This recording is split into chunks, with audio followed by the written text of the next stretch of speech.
to make a start. G'day. Welcome to Histopath, CXA 222. This semester is going to be a bit different to previous semesters because I'm the unit coordinator, so I've ripped the guts out of it and put it back together how I think perhaps it should be taught.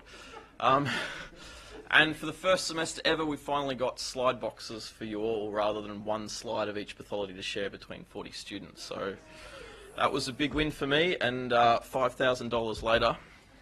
But so don't drop anything. The other thing is, please no one drop out because there's 20 students in each prac group, which just makes my OCD so happy. Alright, so week 1 and week 2 are going to be pretty cruisy. I'm introducing 3 new techniques to you, one of which, immunohistochemistry, we'll look at solely next week. That one is examined heavily. The 2 that we're looking at this week, I just want you to know that they're there. So learning objectives, this is for the whole semester. I want you to be able to explain pathology, histopathology, and what disease means, both in the context of the patient and in the context of the healthcare setting and laboratory medicine. I want you to be able to explain pathology settings, including the different departments. I often find students by about second year have compartmentalised everything into histo, heme, clin chem. You really need to get out of that because everything sort of interrelates. You need to be able to define health, homeostasis, pathogenesis and disease, and provide basic overviews of the different pathological processes we'll be looking at. You need to be able to explain in detail the method of IHC, its controls and its principles, and that will also be what you do your written assessment on this semester. Explain the principles and processes of fine needle biopsies, and the role of a medical scientist in that, and explain the principles and processes of frozen sections. So those last 2 relate really to today. Housekeeping. Well, haven't we had fun this semester? So, tutorials. We won't have model answers this time around because I found that, and I've found every semester that we've given out model answers, no one bothers coming because you can just read them in your own time. If you do have any questions from the tutorials or for any of the content, can you please utilise the discussion boards? I actually get a little notification on my email to say that someone's posted so I can get onto that. And you probably remember I only work here 2 days a week, so that's a good way for me to sort of mass answer questions. There is a clash with Clin Chem 2 for the tutorials. Are there any master's students here? One, yeah, because everyone else is in the clash with the prac group, yeah.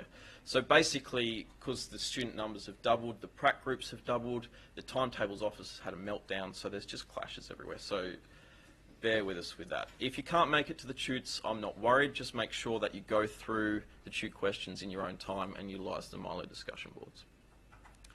Pracs. So prac times have been uploaded, and I notice a few of you have already made changes. I will upload the updated prac group allocation after this lecture.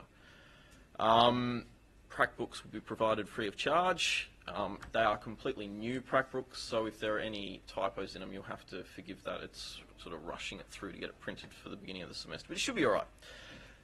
So there's a clash with Clin Chem 2, and there's a clash with molecular bio. Now, molecular bio is undergrads, yes? Right. So you have a 2-hour tute Friday morning, 9 till 11 for molecular bio. Half of you also have a prac for me that starts at 10 o'clock on Friday. Can't be in the same place, 2 different places at the same time. So what we've arranged is if you want to stay for the full 2-hour tute, by all means do so. I won't penalise you for being an hour late. You will also have the option of extending your prac by half an hour on a Friday, so you can stay till 1:30. The only exceptions to this is when we're doing wet labs, which are only 3 pracs, and Steve Myers is aware of that, so you guys will have to leave the tutes early, but he will shape the tutes as such that you're not missing out. So we've kind of designed it that you can sort of choose whether you do the second half of the tute or you come to the lab. You won't be penalised by either unit coordinators, and you shouldn't miss out on any content either way. So hopefully that appeases that anxiety. The clash with Clin Chem 2, Dale's actually said that that was self-elected. For the master's students, you guys picked your own times. So I've had those out for the prac group allocations out for a while now. So if you happen to choose a time that clashed, well, sucks to be you. You kind of brought that on yourself. I'm sorry. Look, I've tried to do this as best I can. We've had meetings for the last 2 weeks with Timetables Office and all the unit coordinators, and it's just mayhem. And because they're shifting the whole course next year, it's sort of, yeah, if you see me crying quietly in my office, that's why. There are also pre-lab questions this semester, and you do need to do them. Some of them will be, particularly for the wet labs, will be dilutions, so you need to be able to come prepared for that. They also guide you so that you sort of know what we're doing in the labs, and they refresh your memory from last year. If you sort of coasted through on a pass last year, you're going to need to do the pre-labs because you may not be au fait with what we're covering. We're looking at changes in normal tissue. So if you're not comfortable fully with normal tissue, maybe a little bit of pre-lab work would be good. Right, that's my rant, I think.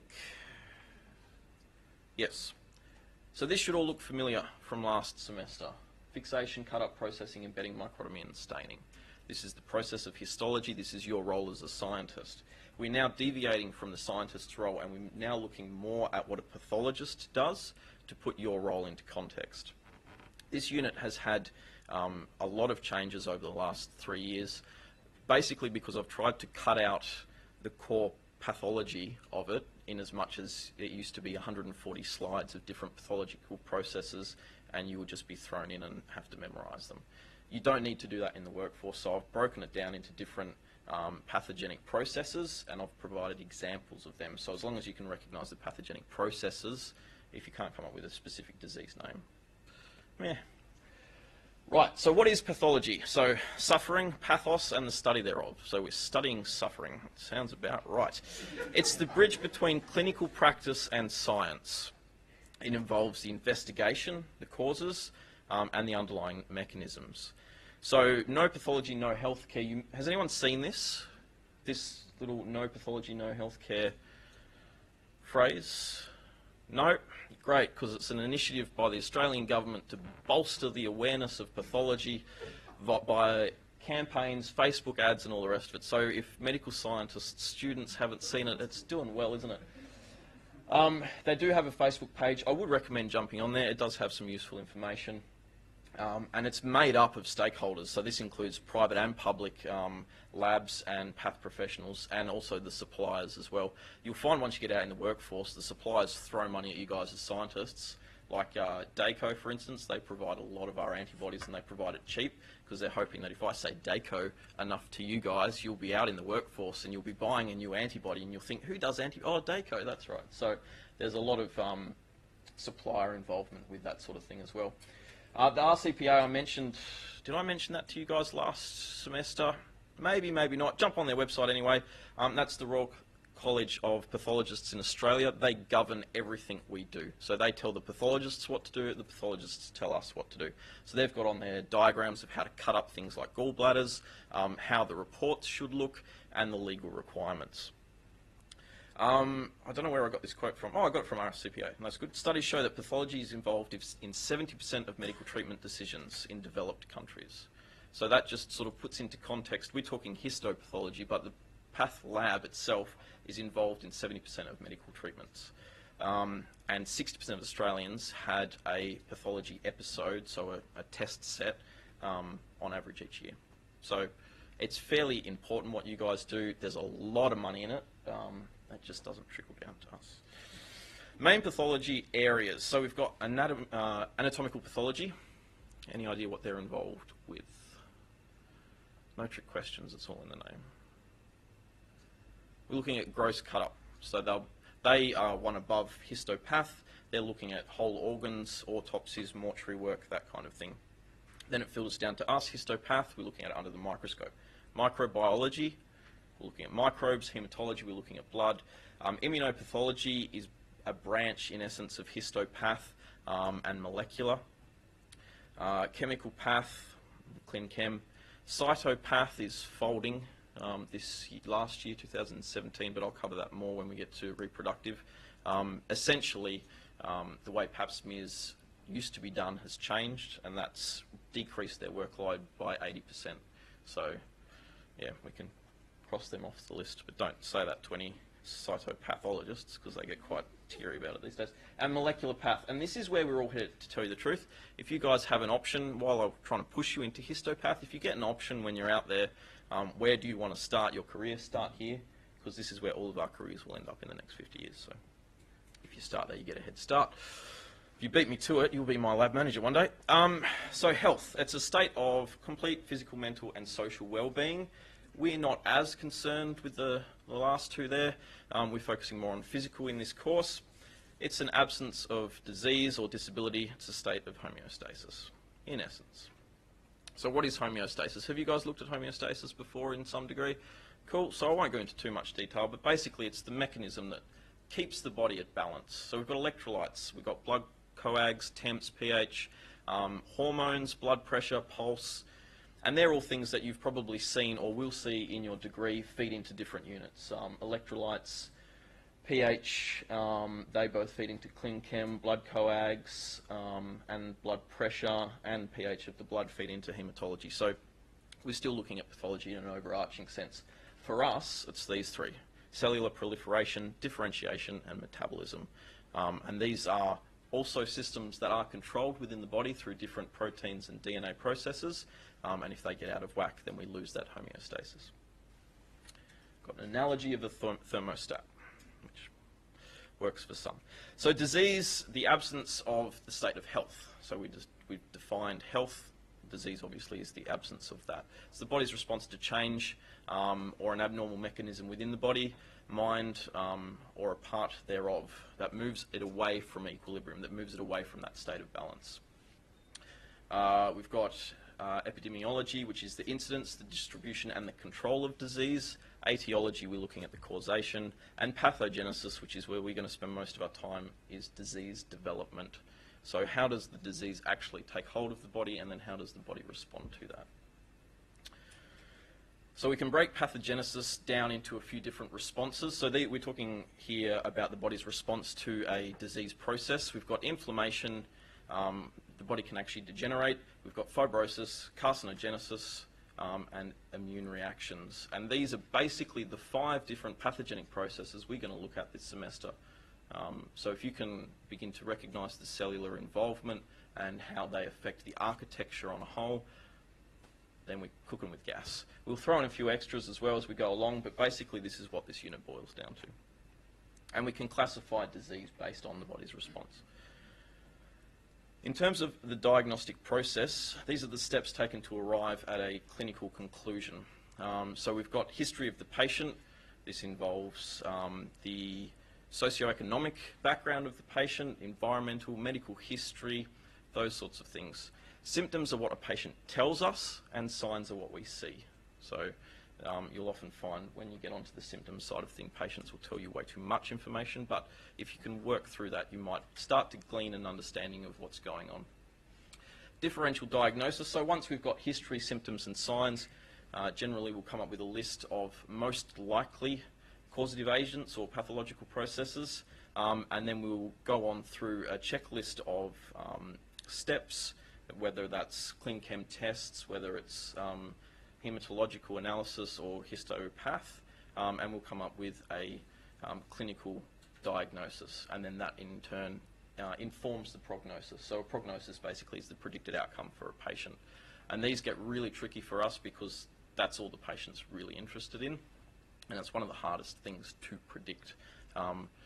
Even with breast tumours, we had one recently where the breast tumour mutated twice to become resistant to the cancer treatment. So, you know, that you couldn't predict that on the outset, but yeah, these things do happen. And if you want to look at the diagnostic process, watch a few episodes of House and you'll be fine. In terms of special tests, we've got imaging, x-rays, MRIs, ultrasounds, these sorts of things. For us, MRIs and ultrasounds are most important. We can actually do biopsies either under MRI or ultrasound, so we can really target either the base of the tumour, the most aggressive part of the tumour, or the tissue around, and particularly for thyroid diseases, which we seem to have quite a lot of in Tasmania, you can also use ultrasound to make sure you miss the jugular, which is important. We've got endoscopy and bronchoscopy, so basically one's up the bum, gastro is down the mouth, and broncho is through into the lungs. We've just got your basic biopsies, so skin biopsies, and then we can perform electron microscopy, nuclear medicine, or general pathology. Hopefully not autopsy. If you get to that stage, the prognosis is kind of written in stone, literally. So to put that in the context of where we are, we have a patient. Generally, a pathology test will be ordered, and then that will flow on into the path lab. You might do ClinChem Micro, or for us, we've got histopath. We then might perform a routine, or we will perform a routine H&E. A routine H&E is done on 100% of all samples that come through our 99.99% of all samples that come through our lab. But from that, we might decide to do special staining, which we looked at last semester, or IHC, which we'll be hitting pretty hard this semester. This is basically just to give you an overview of where we're focusing on this semester.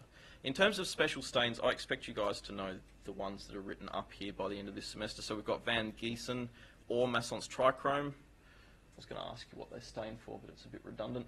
Collagen and muscle. We've got Gram-Tort, which is bacteria. You guys should be quite familiar with the Gram stain. This is basically just the formalin fixed paraffin embedded equivalent thereof. Ziehl-Neelsen for acid-fast bacilli. Pearl's Prussian blue for hemosiderin or hemochromatosis. Congo red for amyloid. We've got PAS diastase for the glycogen. That's the one where you can spit on the slide if you want.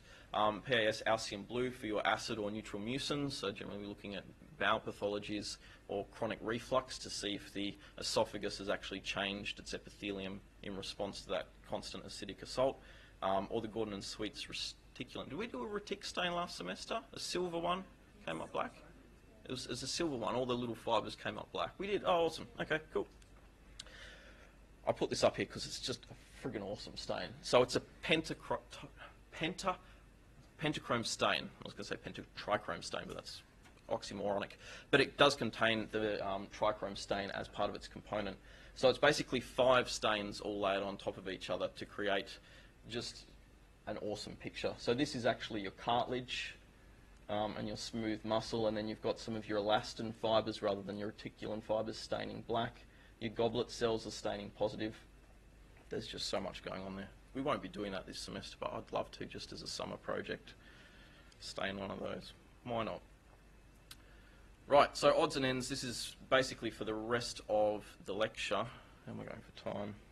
We're going to look at electron microscopy at a glance. We'll look at frozen sections, fine needles, and lab-based problems. So electron microscopy is a highly specified field of work. Generally, they won't let people in there unless they've spent a decade at least around microscopes. A standard electron microscope, a scanning electron microscope, sets you back maybe 120,000 plus. And then you're using diamond blades rather than tungsten carbide to cut, so each blade is incredibly expensive. You're using resin to fix the tissue. The skills and technical expertise required for this is phenomenal. And I've got no experience in it whatsoever, so we're just going to glance at it and move on. There are two electron microscopes in Tasmania in path labs and 2 in research, so there's 4 more of these microscopes in the state. So if you want to work on this kind of stuff, go over to Doctors Without Borders and work on Ebola, because you'll be more likely to use the microscope there. Basically, it uses a beam of electrons to bombard the sample. The sample's stained with a heavy metal, so this will displace and create contrast, and that will generate your image. So you're almost looking at a negative, but it creates a much higher resolution, so you've got sort of 10 million times. The best light microscopes will go 1,000, maybe 2,000 if you're prepared to spend 20 grand on objectives. So you can see that the magnification's considerably greater. And your sections are a lot thinner as well. So we've got maybe 90 nanometers versus 3,000 nanometers for paraffin tissue. So once you've actually cut the sections, you have to polish them so that they're you're basically polishing them to within an inch of their life so that the electrons can pass through the resin without bouncing off, being scattered by any imperfections. This is what it looks like. Great, you plug it into a wall. That's about as much as I know, to be honest. The tube is used to accelerate the electrons, and you've got an old school computer here. Let's move on. No, let's hang on that for a second. So this is a liver cell.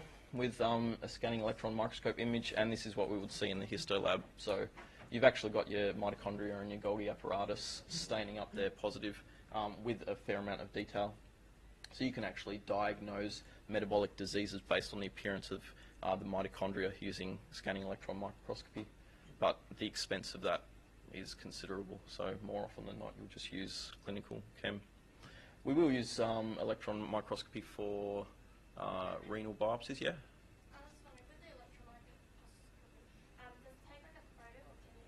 You can actually view the image in real time, but a lot of the time they'll actually take an image and then they use software to enhance it and even provide colour to it because they're basically grayscale. But yeah, no, you can do it in real time as well. So that's fun. Intraoperative consultation. This is the fancy name that we give frozen sections. So a frozen section, when we receive it from the lab, by the way, this is really important for you guys to know because it's stuff that you will have to do in the workforce, but this is not taught to you until after you've done microtomy because it's basically performing microtomy at minus 20 degrees. So we'll get tissue from a patient. For example, the recent one we had, a patient had a melanoma on their face. It was quite an aggressive melanoma, but you don't want to remove half. The general practice with a melanoma on a limb would be to remove, you know, sort of a 5 to 10 mil margin around the tumour so that you can guarantee that it's not abutting that margin, that you've got the whole tumour. You don't want to do that with someone's face. So what they do is they'll take tiny little biopsies around the tumour and they'll send them in. They'll send them in fresh, so there's a high biological risk, and we'll actually put them in what's known as OCT, optimum cutting temperature compound, and we'll freeze them down. We'll then perform microtomy on them in a cryostat. So a cryostat is a microtome that's held at about minus 17 degrees, and we'll perform a rush H&E on them, and we'll have a result to the surgeon who is standing there like this, waiting for that phone to ring, in about 20 minutes. And we'll either say, yep, margins are clear, you're right to close that patient up, no sign of tumour, or we'll say, the 12 o'clock margin still shows signs of tumour, you need to take more from that, and then they'll carry on. The other things we'll see, sometimes they do exploratory surgery. This is far less common now that we've got such good imaging techniques, but sometimes they come across something and they just go, WTF. So they'll cut out a little bit and send it in, and we'll say, oh, that's an organ we weren't expecting to see there, or that's a tumour, or, you know, we can guide them on what they're seeing there. Metastasis and obturator node. So an obturator node basically is a specific metastasis. Prostate cancer, the surgical guidelines for prostate cancer is if it has metastasized, there is no benefit for removing the prostate. So they'll actually take the gentleman in and they will remove 2 little nodes from just above the prostate and they'll send them in. And then we perform a frozen section and we'll say, nodes are clear, you're right to whip out the prostate, or we'll say, no, there's metastases, you don't need to perform a radical prostatectomy on this patient, putting through further risk of, you know, fairly significant surgery and the recovery time thereafter. So then they'll close up the patient, wake him up and, you know, break the news to him. Very rarely do these come out positive. We actually had one positive going back years now from an old neurosurgeon who was a little bit old school, I guess, and we called him up and we said, oh, really sorry, but those nodes are positive. Oh, yeah, we took it out and he's in recovery. So we're like, well, maybe you should sew it back in. I don't know. So, yes, generally surgeons like to use frozen sections to guide their treatment, but it seems, and this is my opinion, not that of Launceston pathology, it seems to be that they are more utilising them for what we call pilot blocks, so that they know at a very early stage a likely pathogenesis, prognosis for the patient. So, yeah, sort of 6 of one, half dozen of the other. In terms of what we do in the lab, so we couriers as well, we'll go pick up the sample. Sometimes you feel like driving under lights and sirens, but we don't have that luxury. And we come back to the lab, we run in and say, Frozen's here, and everyone drops what they're doing and runs to help. We assist the pathologist with the cut-up, and then we perform the microtomy.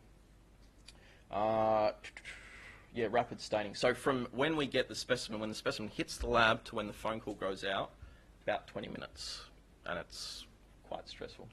This is basically what it feels like. You've got the head scientist watching you, making sure you don't make a mistake. you've got the pathologist standing there going, hurry up, hurry up, hurry up, and you know that the surgeon and the surgical team are standing there literally waiting for the phone to ring. So it's quite stressful, but it can be fun.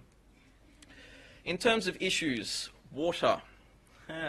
So we have, rather than a mould that we put wax in, we have a little, what's called a chuck. It's basically a metal plug. We sit the tissue on that, cover it in OCT. If there is moisture on that metal plug, the OCT falls off as soon as you go to cut that sample, and you have to go and change pants. That's happened to me a couple of times. Freezing artifact, obviously, anytime you freeze biological material that's not been fixed, there's still water in that material. If you freeze it too slowly, you'll get crystal artifacts form. Fat. Do you think fat freezes at minus 17 degrees? No. And what happens to most lymph nodes of a 70-year-old? They become fat replaced. So you've got a tiny little 1 millimeter ring of lymph node that's the periphery of the lymph node, and the rest of it is all fat, and you need to get that tiny... Orientation, so you've got a little slither of skin, you don't want to put it on its epidermis, because then you're just cutting dermis and they're not going to see what they need to see. Biohazard, we have had after the fact. So we've done all the sectioning, we've cleaned up, and the clinician rings up and says, oh, by the way, can you put an acid-fast bacilli test set on that? Why is that? Oh, we think they might have TB. Right, okay. The TB cleanup is completely different to a standard cleanup. You need to seal this up and pump it with formaldehyde gas, and yeah, so we all sort of sit around for half an hour hoping that no one starts coughing. Frostbite is actually quite a serious issue, because if you're working in this machine for 15 minutes handling all of this material that is designed to freeze human tissue as quickly as possible, your hands get cold quite quickly too. And defrost cycle. There's a bit of a funny story there. I got a call. I'd only been out of uni probably 2 years, and I got a call from a local lab saying that they were needed to perform an unscheduled frozen section, and their cryostat had gone into an unscheduled defrost cycle. So it was currently sitting about 25 degrees. So they had to bring everything to us. We had to cut everything. It was a nightmare. So yeah, if you do get on one of these, don't accidentally hit defrost cycle, because you'll probably find you reallocated to, I don't know, stores ordering or something pretty quickly. Fine needle aspirates. Again, I'll bring these up. These don't really fit in anywhere quite nicely in the unit, so I thought I'd just get them out the way to begin with. We're talking about cytology here and hematology. So we're basically assessing cellular morphology in the absence of architecture. Cancer cells actually lose their adhesion molecules, so they become almost suspended. Not truly suspended, but they are far less adhered to one another, particularly as they become more and more dysplastic. So we can actually aspirate these cells out, and we can do this basically with just a standard blood needle. For your benefit, going down in gauge doesn't mean you're going down in needle size. So yeah, I've had a few patients that we've started off with a 25, which is a standard blood needle, and they'll say, oh, that really hurts. Can we go down? And yeah, sure, we'll go down, no worries. 18 gauge is basically, you know, like a standard drill bit. Anyway, and yeah, sometimes we need spinal needles as well, because it's in a really awkward place, and that generally makes them faint. So basically, we're trying to scrape out some cells, and that is literally what we're doing. I'll show you a video of a fine needle aspirate shortly, but essentially we're taking the bore of the needle and moving it backwards and forwards and rotating the end of the needle across the surface of the tumour to scrape cells into it. It looks incredibly unpleasant, but we don't give local for it because the local hurts more than this procedure. So it shouldn't really hurt too much. Generally, tumours don't have nerve systems through them. So it's far less invasive than an actual tissue biopsy, and it's cheaper. So we can do early stage assessment to get a basic guide for, are you right? Yep. We can do an early stage assessment to get a guide of whether we need to go on and actually remove the lump, or if it is just a cyst, we can just drain it then and there, and the patient can go home feeling, you know, sometimes half a kilo lighter, and they haven't had to have a massive mass removed. If the nodule, if the mass is not palpable, that means you cannot feel it with your hands, we do need to use ultrasound guidance for that, so we can make sure we're actually biopsying the right site. In terms of fixation, again, this is what you'll do in the lab. I've put these slides in because the hematology department asked me to give you guys a bit of education, because I don't think they cover this in heme here. So basically, fixation for anything is the same as it is for histo. So you don't want to shrink or swell the tissue, you don't want to dissolve or distort any cellular components, you want to inactivate any enzymes, kill microorganisms, and if you can improve optical differentiation. But of course, fixatives don't do all of that. Basically, we want to preserve the tissue, prevent autolysis, and if we can, render it in a... Generally, we'll use a 95% fixative.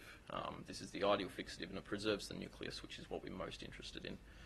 We can air dry or heat fix slides, but this does nothing other than fix the material to the slide itself. It's a physical fixation. It doesn't render it inert, and it won't stop autolysis. So even if you perform this, you will need to go back then and use 95% ethanol.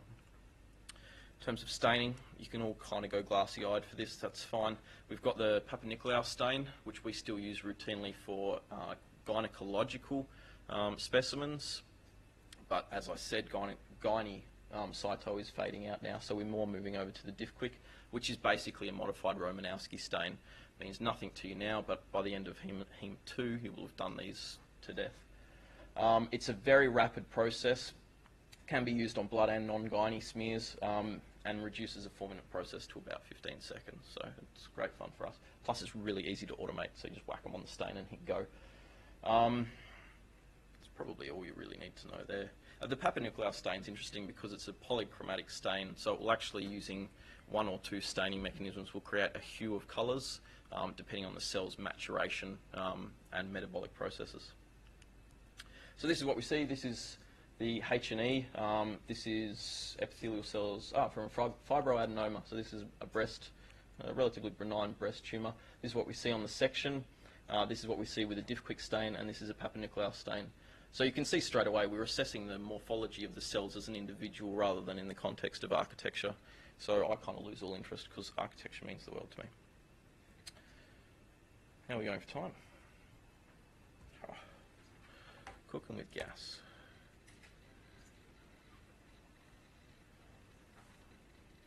This is a video of an ultrasound-guided fine needle biopsy. The lesion is localized using ultrasound.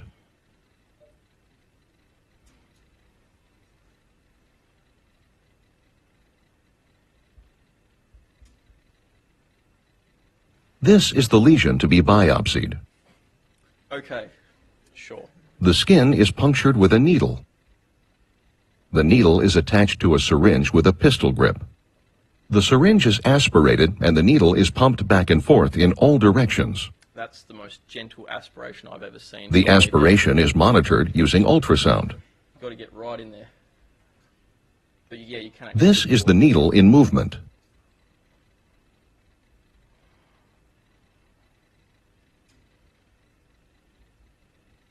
After the biopsy, the material is carefully placed on a slide. Another slide is used to smear the material. First, collect the material with the slide and smear with one rapid forthright movement. Wait till you see the quality of this. The material is dried under a fan before staining. The material is first dipped 5 times in fixing fluid with methanol. Then 3 times in the first staining bath and 6 times in the other staining bath before rinsing in 2 baths of distilled water.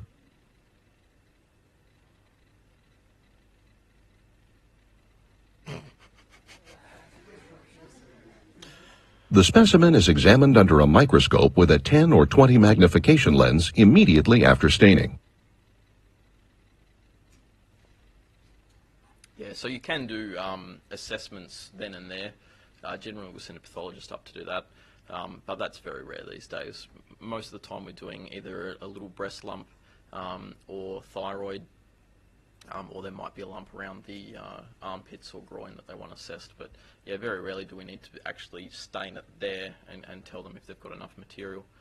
And as you probably guessed, the quality of that smear was not great. But cool, I think that's us for today.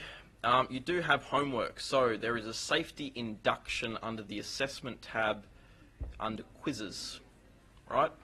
When you do that, it will unlock another one for you to do that's a safety declaration. All up, it should take you about 10 minutes. They both need to be completed before you come to any labs. it says that you're safe to work there. There is a pre-lab for next week as well, so feel free to work through that in your own time. Are there any questions? Oh, I can rustle something up. No, let's not.